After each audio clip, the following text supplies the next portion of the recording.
গত ৫ আগস্ট দেশ ছেড়ে পালিয়ে যাওয়ার সময় শেখ হাসিনাকে বহনকারী বিমানটির ট্রান্সপন্ডার বন্ধ করে দেওয়া হয়। বিমানটি পশ্চিমবঙ্গে ভারতীয় আকাশসীমার কাছাকাছি পৌঁছানোর আগ পর্যন্ত এই ট্রান্সপন্ডার চালু করা হয়নি। দ্য ডেইলি স্টারের প্রধান শিরোনাম, how Hasina's flight was kept off radar, অর্থাৎ হাসিনার ফ্লাইট যেভাবে রাডারের বাইরে রাখা হয়েছিল। এই প্রতিবেদনে বলা হচ্ছে, শেখ হাসিনাকে বহনকারী বিমান বাহিনীর ট্রান্সপোর্টার বিমানটি ৫ই আগস্ট ঢাকা ত্যাগ করার সময় এটি একটি প্রশিক্ষণ ফ্লাইট হিসেবে উড্ডয়ন করে। সেই সাথে বিমানটির ফ্লাইট পথ ও অবস্থান অস্পষ্ট করতে এর ট্রান্সপন্ডার বন্ধ করে দেওয়া হয়।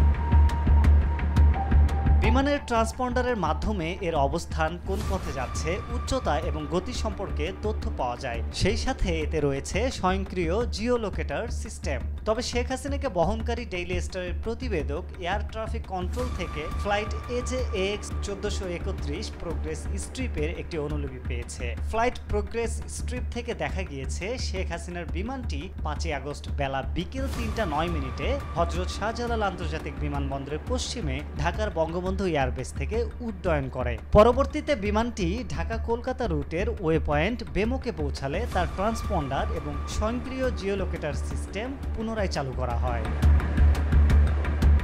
আরিফ হক, মাই টিভি।